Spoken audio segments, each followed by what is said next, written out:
This is your room? It's so cool!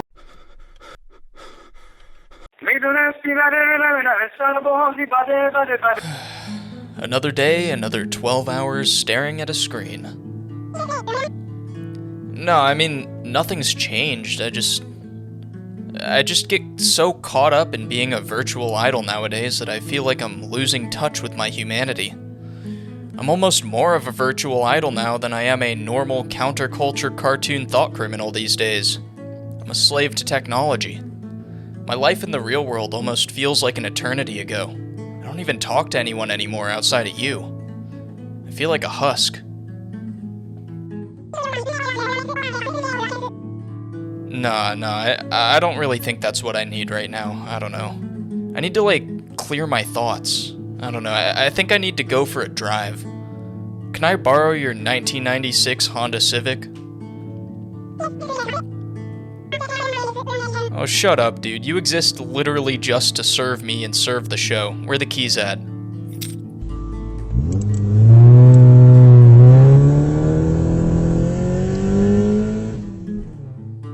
It's the Triple Bepple Super Show. As you all know, I often review, listen to, and associate myself with the extremes of music. Breakcore, interwar French music, galactic symphony, music for plants, The Caretaker, yeah. Sometimes I feel like I'm specifically reaching for the farthest hanging fruit in order to alienate myself from my problems and make myself feel like a true outcast from everyone else. It's a sort of distorted way to distance myself from my own humanity, from the anxieties, pains, and traumas inherent in all people's lives. While normally I'm completely fine with this, sometimes I feel like I need to be reminded of everything that I really am, that I'm not completely alone, and that I'm not the only one having a bad time in the world.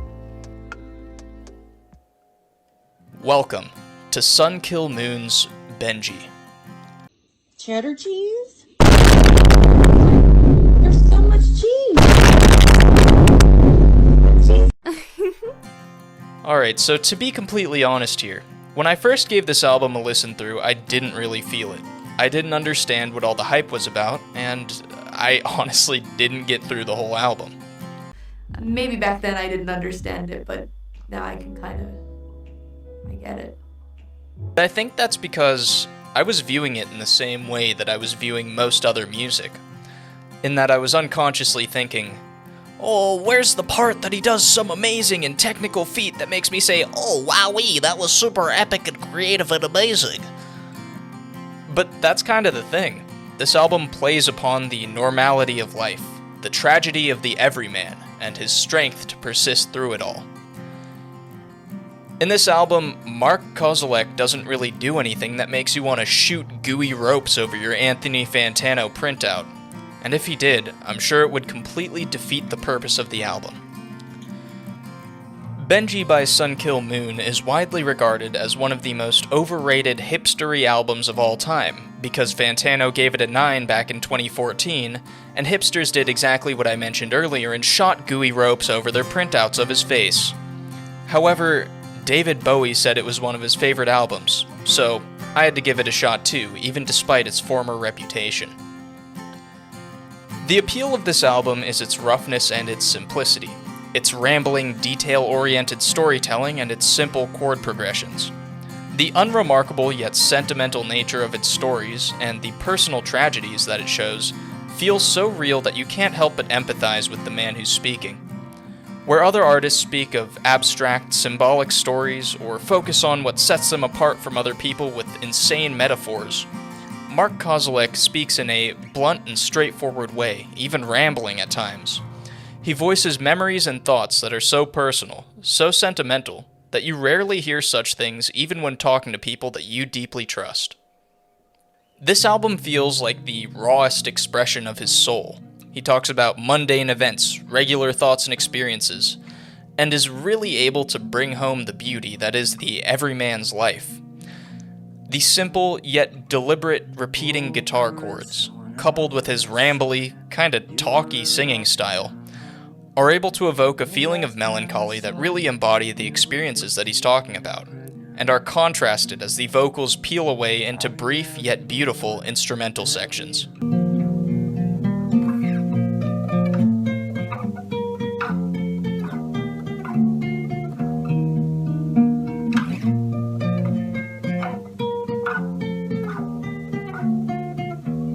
The way that he writes is so detailed, so almost needlessly contemplative, that it feels like you've peeled open the man's mind and are seeing these events unfold from his own eyes.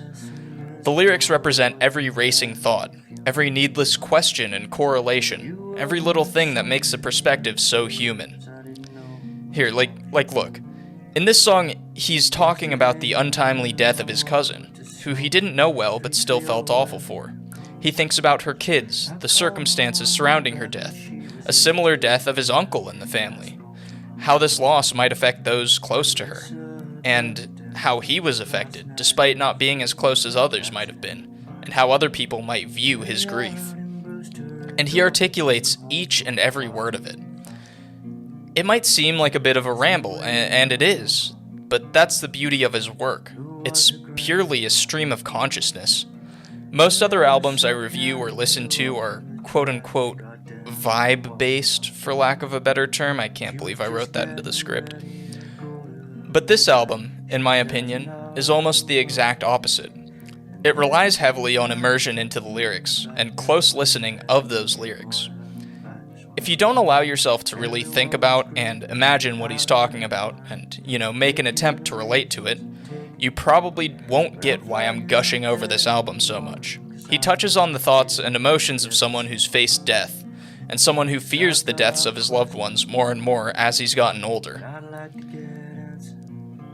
I wouldn't say that there's a truly awful song on this album. However, I found the most impactful songs on the project to be those in the beginning and those in the end. Much like the middle states that he sings about, like Ohio.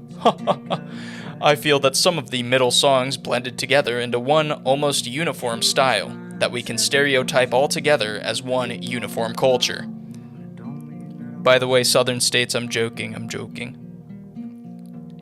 In this album, Mark covers topics like his parents' mortality, the deaths of relatives who he might have not been close to, getting older and watching those he loves get older around him, etc. He gives multiple, really explicit examples of things that have happened in his life, like his friend Brett, who had a wife and son and died of a brain aneurysm, his grandma getting diagnosed with cancer at 62, his fears surrounding the death of his mother, who he knows is getting closer and closer as she's 75, and, most impactfully, mentioned around the beginning, his cousin Carissa, who had kids at 15 years old and was a registered nurse, who ended up dying in a freak accident after a can of aerosol exploded in her trash can, leaving behind her 2 kids. So yeah, basically it's not really a feel-good album, but somehow it's able to use this sentimentality to show you that despite all of this tragedy, despite the tragedy that's present in many, many people's lives, there's still a sort of sentimentality towards the whole human experience. A sort of soul that makes you want to keep going and want to continue to persist even despite what you've gone through. And it sort of embodies the entire genre of folk music. It shows you the rawest expression of his thoughts and the rawest expression of his experiences, and the reason why he keeps going even despite this, despite his tragedies, his anxieties, everything that could happen, and everything that has. This album mostly centers around the theme of growing older and seeing the deaths of those around you, about coming to terms with the fact that everyone you once considered a permanent fixture in your world is actually astonishingly fragile. And, most importantly, about appreciating the bonds you've formed with the people you love, no matter how fleeting they might be. Now, I realize that this definitely isn't my normal field of, video making, you could say, and a lot of my teenage audience, or even early 20s audience, most likely won't really have this album hit home for them. I think that this album is most tailored to people who have recently experienced loss or have trouble coming to terms with the ever-increasing ages of their friends and family members.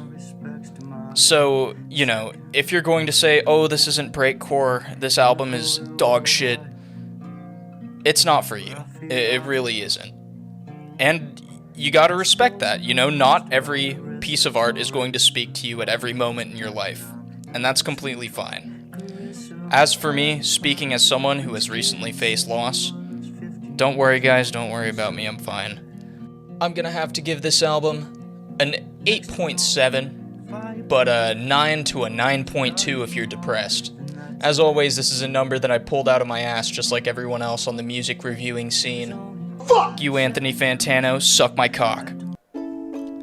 And remember, as always, Subscribe to make me feel better about my regrets.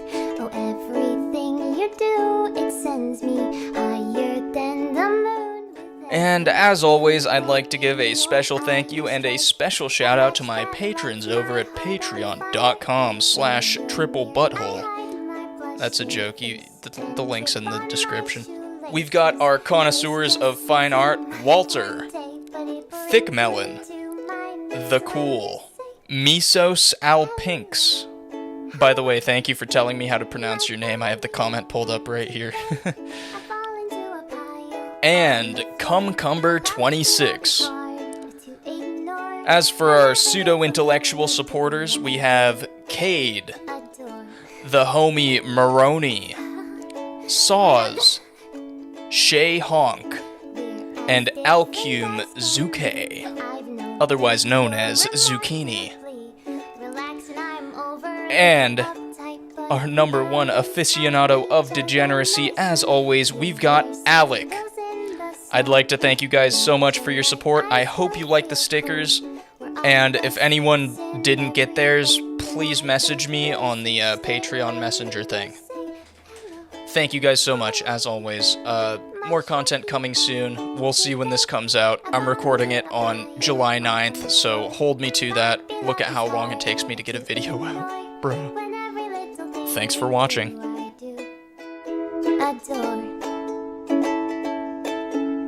Finding words, I mutter, tongue tie, twisting, foot in mouth, I start to stutter. Ha ha, heaven help me. Welcome home, Mr. Epstein.